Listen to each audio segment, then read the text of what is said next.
आप भी टेंशन में हैं क्या? 1 तारीख से जो एग्जाम होने वाला है, सबसे पहले गणित की परीक्षा है। बात कर रहे हैं हम बिहार बोर्ड के 12th एग्जामिनेशन की, जो कि 1 फरवरी से स्टार्ट होने वाली है।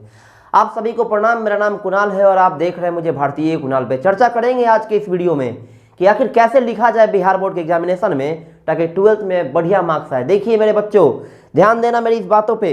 कहने का मतलब सीधे है कि यदि आप अपने 12th बोर्ड एग्जामिनेशन में बढ़िया नंबर लाते हैं, 75% प्लस लाते हैं, जिसका सीधा मतलब है कि कोई भी एग्जामिनेशन हो उसमें आप आराम से बैठ सकते हैं। फिलहाल 75% की बात कर रहे हैं। बाकी अगर DU अगर में एडमिशन लेना हो तो फिर 95 की बात करिए, उसकी बात मत करिए। तो फिलहाल हम लोग जानेंगे कि कैसे क्या करना है। तो आइए बिना किसी देरी के स्टार्ट करते हैं। देखिए, कहने का मतलब है कि first impression is the last impression. यदि पहला इंप्रेशन बना दीजिएगा आप, तो लास्ट इंप्रेशन भी आपका बन जाएगा। आप में से बहुत सारे बच्चे कॉपी और पेन लेकर बैठ के मॉडल क्वेश्चन पेपर सॉल्व कर रहे होंगे। बहुत अच्छी बात है, करना भी चाहिए। लेकिन मेरे भाई, आप देखते होंगे कि आपसे सारा क्वेश्चन बन जाता है, आप सब कुछ ठीक रहता है, फिर भी आपका एग्जाम में नंबर नहीं आता है। कारण क्या है? देखिए, बिहार बोर्ड हो, उड़ीसा बोर्ड हो, झारखंड बोर्ड हो, यूपी बोर्ड हो या मध्य प्रदेश बोर्ड हो, कोई भी बोर्ड हो, दिल्ली बोर्ड हो या आपको CBSE बोर्ड हो या ICSE, जो भी बोर्ड हो, कोई भी बोर्ड हो, बोर्ड का नंबर देने का पैटर्न सबका अलग अलग होता है। कुछ क्या करते हैं, 5 मार्क्स क्वेश्चन में 5 का 5 दे देते हैं, कुछ 4 देते हैं, कुछ 3.5 दे देते हैं, कुछ 2 दे देते हैं। तो देखिए, हम लोगों का काम क्या है, हम लोग आज के इस वीडियो में जानेंगे कि 5 में 5 कैसे लाएं या मैक्सिमम मार्क्स कैसे गेन किया जाए। तो देखिए, सबसे पहला आपका जो टॉपिक है, सबसे पहला जो मेरा ये कहना है कि सबसे पहले आपको ध्यान देना पड़ेगा क्वेश्चन पेपर के पैटर्न पे। सबसे पहले यानी यदि आपको क्वेश्चन पेपर मिल रहा है तो सबसे पहले उसे क्या करना है, आपको एग्जाम में 3 घंटे 15 मिनट के आपको टाइम दी जाती है।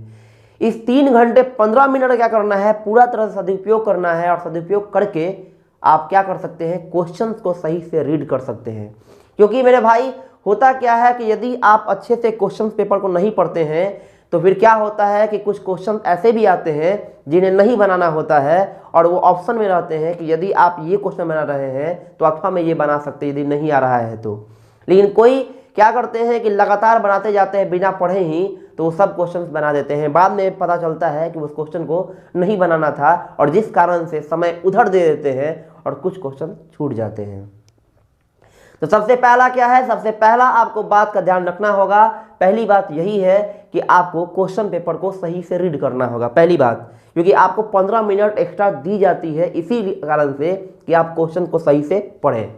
तो कोई भी भाई याद रखना, बिना क्वेश्चन को पढ़े लगातार बनाना नहीं है, पहले क्वेश्चन को रीड करना है। अब 15 मिनट में क्या करना है कि मेक अ स्ट्रेटेजी, क्या करना है, एक आपको रणनीति बना लेना है कि कैसे उसको लिखेंगे। देखिए, जो भी लोग हिंदी में लिखते हैं या जिनका आपको लिखने का मीडियम जो है इंग्लिश है, उनसे खास बात बोलने जा रहा हूं मैं। देखिए, बिहार बोर्ड में अधिकतर लोगों का मीडियम जो होता है हिंदी होता है। तो जो भी लोग इंग्लिश भाषी है, यानी जो लोग का मीडियम इंग्लिश है, उनको एक फायदा होने वाला है। फायदा नंबर 1 क्या है कि यदि आप किसी एग्जाम दे रहे हैं, आपके पीछे कोई बैठा हुआ है तो वह मीडियम हिंदी का है, तो आपसे कॉपी कर नहीं सकता है, सबसे पहली बात। और हानि क्या होगी कि यदि आप कमजोर हैं तो आगे या पीछे या बगल में कहीं भी बैठा अगर है आपको हिंदी भाषी वाला विद्यार्थी, तो आप उससे कॉपी नहीं कर सकते हैं। तो दोनों बातें आप दिमाग में रख लीजिएगा। तो आपका ये एक डिमेरिट हो सकता है या आपको मेरिट हो सकता है, तो आप पे डिपेंड करता है आप कैसे क्या करते हैं। बात करेंगे नेक्स्ट 2 नंबर स्टेप पे, क्या करना है हम लोगों को। नेक्स्ट 2 नंबर स्टेप ये है कि यदि आपको क्वेश्चन अच्छे से रीड कर लिए, एक स्ट्रेटेजी बना लिए, अब क्या करना है। तब करना क्या है, आपने रीड किया होगा तो आपने अगर आपने पढ़ाई की होगी तो मालूम ही होगा कि कौन क्वेश्चन आपको आ रहा है, कौन क्वेश्चन नहीं आ रहा है।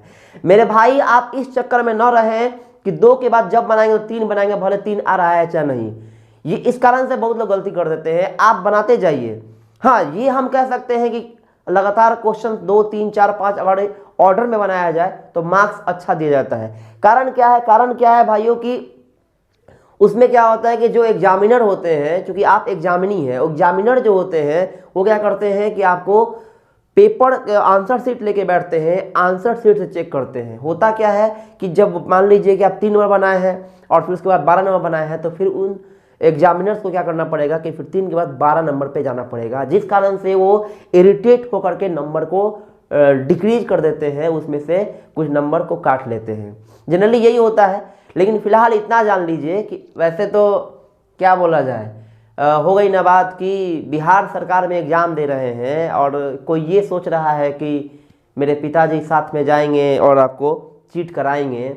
ऐसा ऐसा ऐसा नहीं सोचना है। देखिए ये जो स्ट्रेटेजी बताई जा रही है ये कोई चीट पुर्जा की बात नहीं हो रही है यहाँ पे, ठीक है। यहाँ पे डायरेक्ट बात हो रही है कि यदि आप पढ़ाई किए हैं फिर भी आपका नंबर नहीं आता है तो किस प्रकार से नंबर आप इंक्रीज कर सकते हैं, कैसे लिख सकते हैं।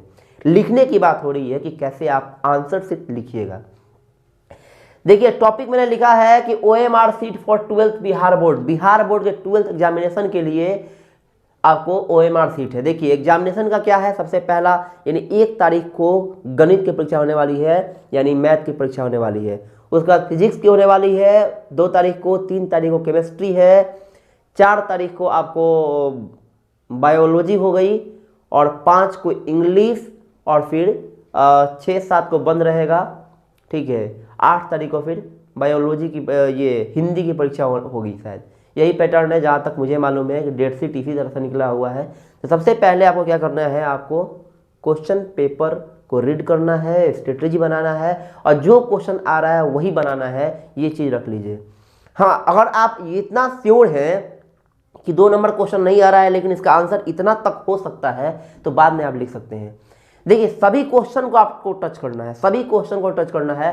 टच करने का मतलब ये नहीं होता कि छू दिए छू के छोड़ दिए, नहीं, वो टच करने की बात नहीं हो रही है। यहाँ बात हो रही है कि सभी क्वेश्चंस को आपको सॉल्व करना है, क्योंकि निगेटिव मार्किंग तो है नहीं। निगेटिव मार्क होगा तब ना नंबर कटेगा, नंबर तो कटेगा नहीं। अगर आप बना दीजिएगा, अगर उसमें से कुछ स्टेप मालूम हो आपको, कुछ उसका जो भी आपने पढ़ा है स्टडी मटेरियल उसमें से कुछ मिल रहा है आपको, दिमाग में आ रहा है तो बना सकते हैं, तो ऐसा कर सकते हैं, कोई दिक्कत नहीं है। देखिए दूसरी चीज़ है कि आपको अच्छी हैंड राइटिंग। देखिए हैंड राइटिंग क्यों जरूरी है, कारण समझ लीजिए। देखिए यदि आप अच्छी लिखावट में अगर प्रश्नों को बनाते हैं तो उससे क्या होगा कि जो एग्जामिनर होगा वो इम्प्रेस हो जाएगा। जब इम्प्रेस होगा तो नंबर कुछ बढ़ा कर दे देगा। देखिए इसमें सबसे बड़ी चीज़ है कि नहीं होता है कि आप मान लीजिए कहीं जा रहे हैं और आपने सूट बूट लगाया हुआ है या कोई एक और आदमी है वो अपने ऐसे ही चल दिया है सो के उठ के, तो सिंपल चीज़ है कि जो सूट बूट लगाया है, मैंने बोला नहीं कि फर्स्ट इंप्रेशन लास्ट इंप्रेशन, तो पहला इंप्रेशन वही है आपका राइटिंग। यानी आपने पहले पेज में कैसे लिखा है ये बता देगा एग्जामिनर को कि ये लड़का जो है या लड़की जो है वो किस तरह से लिखता है या लिखती है, ठीक है, कैसे पढ़ने में है। नहीं होता है लोग कहते हैं कि हम चार्ट लिख के बता देते हैं कि ये इसका नेचर क्या है, इसका प्रकृति क्या है, किस टाइप का लड़का है या किस टाइप की लड़की है। वही वाली बात है कि एग्जामिनर जो है ये चीज़ जरूर करता है, क्योंकि वो हमसे अनुभवी न है। अभी हम लिख रहे हैं तो लिखने वाली पैटर्न पे बात करेंगे। देखिए 70 मार्क्स यदि आप फिजिक्स का एग्जाम दे रहे हैं तो 70 मार्क्स है, ठीक है। केमिस्ट्री का है 70 और आपको बायोलॉजी है तो फिर 70। मैथ्स में 100 मार्क्स का होता है, उसमें से 50%। बहुत बच्चे अभी तक कन्फ्यूजन में रहते हैं कि कितना क्वेश्चन पूछेगा। देखिए सिंपल समझ लीजिए कि अगर 70 क्वेश्चन है तो 35 जो है वो ऑब्जेक्टिव होने वाला है, 35, और 35 बचा तो 35 मार्क्स का सब्जेक्टिव होने वाला है। अब ये 35 में से क्या करेगा, तो 35 में से 50 क्वेश्चन देगा आपको ऑब्जेक्टिव, जिसमें से बनाना है 35। बहुत सारे बच्चे ये सोचते हैं कि अगर 35 में से क्या किया जाए, 50 का 50 बना दिया जाए तो क्या होगा, क्या नंबर मिलेगा। तो मैं बताना चाहता हूं कि यदि आप में से बहुत सारे बच्चे 50 में से 50 बना दीजिएगा तो नंबर मिलेगा, लेकिन पहला 35 ही वो चेक करेंगे, पहला 35, चाहे मशीन द्वारा चेक होगा। तो याद रखिएगा पहला 35 में यदि गलत होगा तो गलत मार्क्स होगा और सही होगा तो फिर सही का नंबर तो मिलेगा ही। तो आप ये ना सोचिए कि 50-50 बना दे तो नंबर कटेगा, नंबर नहीं कटेगा, लेकिन पहला 35 फर्स्ट 35 क्वेश्चंस को ही चेक किया जाएगा, बाकी क्वेश्चन को चेक नहीं किया जाएगा। तो ये चीज रख लीजिए। OMR सीट कैसे भरना है, तो देखिए भरने का पैटर्न आपको बता देते हैं। जैसे मान लीजिए कि एक नंबर, मान लीजिए कोई क्वेश्चन है और इसमें 4 ऑप्शन दिया है, ABCD दिया हुआ है, तो करना क्या है, आपको पूरा चांद बना देना है। चांद समझते हैं, चांद क्या होता है जी, ये पूरा गोल घेर देना है। यानी यदि आप चांद सा रोशन चेहरा देखे होंगे तो ये रंग देंगे। और कृपया ध्यान रखें कि जब एक रंग दें तो फिर दूसरा ना रंगे, और रंगने में गलतियां क्या करते हैं बच्चे, समझते जाइएगा। जैसे मान लीजिए एक रंगने 2 का आंसर भी ए ही है, उसको भी रंगना ही है, और 3 का आंसर भी ए ही है, तो बच्चे जो होते हैं लगातार जब 3 तक रंगते हैं तो उनके माइंड में सेट हो जाता है कि नहीं 4 नंबर का भी आंसर ए, भले बी है लेकिन वो ए ही रंग देते हैं गलती से, और बाद में ये उंगली देख रहे हैं ना, दांतों में पकड़ काटते हैं, कहते हैं अरे गलती हो गया यार। तो वैसे करने से नहीं होगा मेरे भाई, इस तरह से करने से काम नहीं चलेगा। आप अपने माइंड को पूरे तरह से वहां पे क्या करिए, नजर रखिए। नजर नजर नजर जानते हैं कैसे रखा जाता है? अब देखिए, आप तो सिंपल समझ सकते हैं, पढ़ाई पे नजर कैसे रखना है ये हमको बताना पड़ रहा है, लेकिन बाकी चीज़ों पर नज़र कैसे रखना है छोड़िए, क्या कर सकते हैं, फिलहाल देखते हैं इसको। तो ऐसे रंगना है, जैसे मैंने यहाँ रंगा है वैसे मत रंगिएगा, पूरा फिल करिएगा, ठीक है। आधा चांद बनाने से नहीं होगा, पूरा चांद बना दीजिए, पूरा ये सर्किल जो है भर देना होगा। और इतना तेजी से मत भरिएगा, इतना गड़ा के मत भरिएगा कि उधर से फट के उधर से निकल जाए, पता चला कि ए भरा गया ए बाहर है वैसे नहीं करना है मेरे भाई। तो 35 मार्क्स में से कितने क्वेश्चन, तो 50 क्वेश्चन जो होंगे आपको पूछे जाएंगे, लेकिन आपको फिल करना है 35 कोई भी चुन सकते हैं आप, इस कोई ये नहीं है कि आपको लाइन से ही चुनना है। 50 में से मान लीजिए 35 नंबर बना रहे हैं, 36 नहीं आ रहा है मेरे भाई, छोड़ देना है, 37 बना लेना है या 50 बना लेना है, कोई दिक्कत नहीं है। 50 में से मात्र 35 क्वेश्चन को ही फिल करिएगा। और बात की जाए अगर मैथ्स में, तो मैथ्स में 50 के 50 क्वेश्चन होंगे, यानी 50 नंबर का क्वेश्चन जो होगा वो हो जाएगा आपको सब्जेक्टिव, और 50 नंबर का क्वेश्चन जो होगा हो जाएगा ऑब्जेक्टिव। देखिए फिजिक्स, केमिस्ट्री और आपको बायोलॉजी में ही तीनों आपको प्रायोगिक परीक्षा यानी प्रैक्टिकल जो होता है 3 में ही होता है, तो 30 मार्क्स का तीनों में प्रैक्टिकल होता है। जब मैंने एग्जाम दिया था 2015 में, तो उस टाइम में कुछ पैटर्न कुछ अलग था, लेकिन मैं बताना चाहता हूं कि मेरा मैथ्स में नंबर 92 है, और ऑब्जेक्टिव तो गलत हुआ ही नहीं था, और 5 नंबर एक कोई क्वेश्चन था वही आपको गलत हुआ था, ठीक है, जिस कारण से मेरा 92 नंबर आ गया। और ठीक था, यूनिवर्सिटी में लेना था मुझे, तो सबसे पता चला कि सबसे 2 नंबर पे कि 1 नंबर पे मेरा ही नाम था, ठीक ना।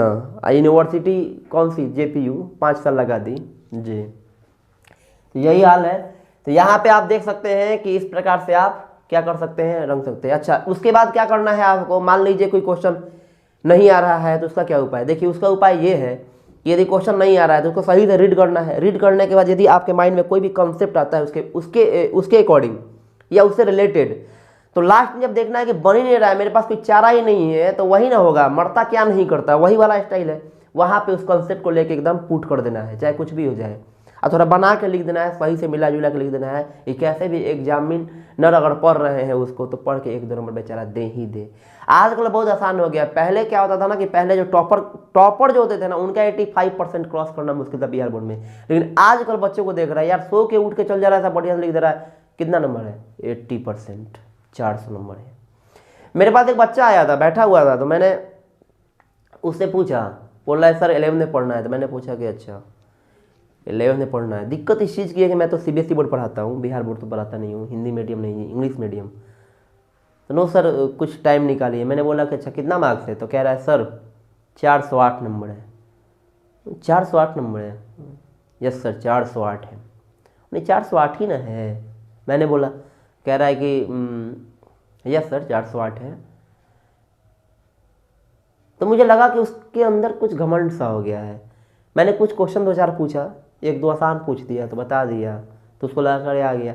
देखिए रट्टा मार के आप सोचिएगा कि नंबर मंगा ले, नंबर मंगा भी लीजिएगा, स्कोर बोर्ड पे टांग लीजिएगा, लेकिन उस मार्क्स का क्या कर सकते हैं, कुछ नहीं, कुछ नहीं। रियल टैलेंट होना बहुत ज़रूरी है। और यहाँ बात हो रही है कि यदि आपके पास रियल टैलेंट है तो आप मार्क्स क्यों नहीं गेन करते हैं।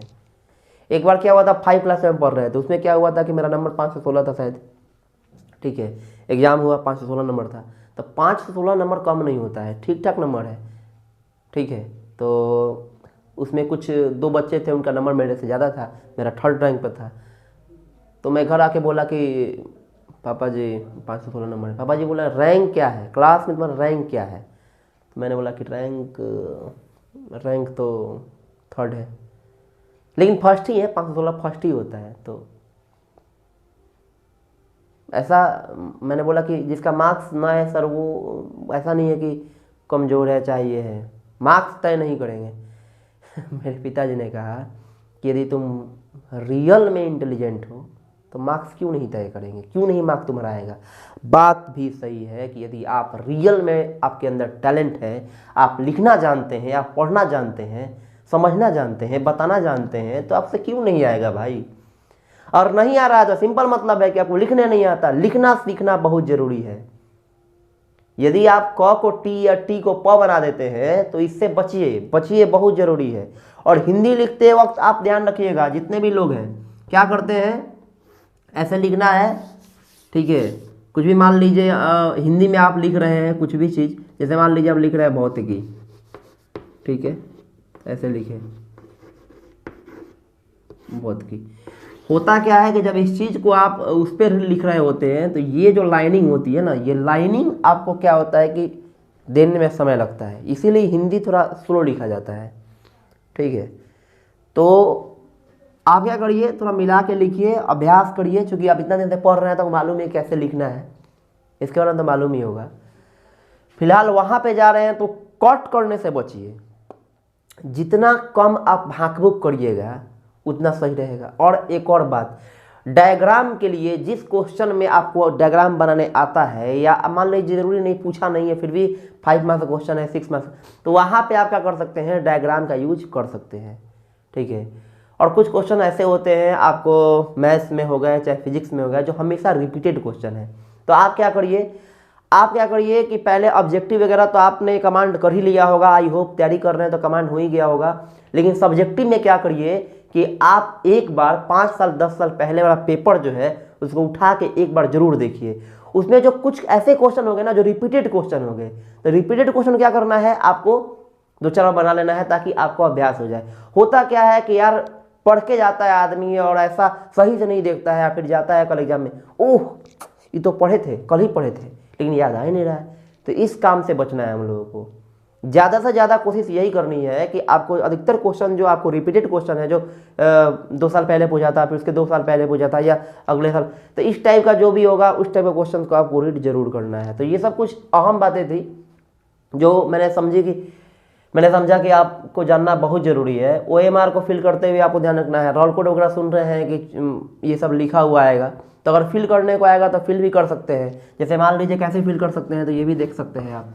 जैसे यहाँ पे होता है ऐसे करके, इसके अंदर 1 2 3 ऐसे लिखा रहता है। मान लीजिए कि आप यहाँ 1 लिख रहे हैं, तो यहाँ पे 1 होगा तो 1 फिल करना है, ठीक है, क्योंकि यहाँ पे होता 0 है वैसे, ठीक है ना। तो अगर मान लीजिए कि यहाँ पे 1 लिख रहे हैं और यहाँ पे 1 है तो 1 इसको फिल कर देना है। जैसे यहाँ पे 0 आपका है तो आपको ये यहाँ पे 0 रहेगा तो आपको 0 फिल कर देना है। बात समझ में आ रही है ना। ऐसे अगर फिल करने को आता है तो ठीक है,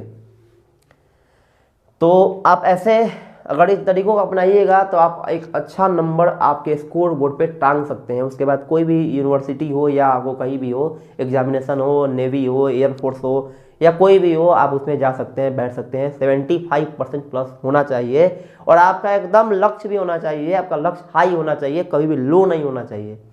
तो इन सब चीज़ों को आप माइंड में रखिएगा। और एकदम हड़बड़ाना नहीं है, क्वेश्चन मिला बनाना नहीं, एकदम हड़बड़ा के नहीं, एकदम शांतिपूर्ण तरीके से बैठ के पहले सोचना है, स्टडी तैयार करनी है, उसके बाद लिखना स्टार्ट करना है। और समय सीमा का बहुत ध्यान रखना है। अगर समय आपके पास टाइम अवेलेबल है तो आप, और दूसरी चीज़, आप टेंशन मत लीजिए। मैंने अभी परसों एग्जाम है, आप एकदम टेंशन में आ गए, खाना नहीं खा रहे हैं कि एग्जाम कैसे होगा, नहीं, उतना सोचना ही नहीं है। आप बस एक काम करिए, लगातार कुछ चीज़ें पॉइंट वाइज करके लिख सकते हैं या उसको रीड भी कर सकते हैं। जैसे मान लीजिए कुछ इंपॉर्टेंट डायग्राम होता है, ऐसा आपको लग रहा है कि ये पूछ सकता है BM टाइप का क्वेश्चन, तो उसको आप लिख सकते हैं। मान लीजिए कठिन ज़्यादा है तो लिख सकते हैं, कहीं पे छोटा थीम पेपर वगैरह ले लीजिएगा, उस पर लिख सकते हैं, वो आपको काम कर जाएगा, ठीक है। तो ये सब कुछ ज़रूरी कंसेप्ट थी। मिलते हैं फिर अगले वीडियो में, तब तक के लिए नमस्कार। पढ़ते रहिए और एकदम टेंशन नहीं लेना है, हम है ना, सब टेंशन दूर होगा।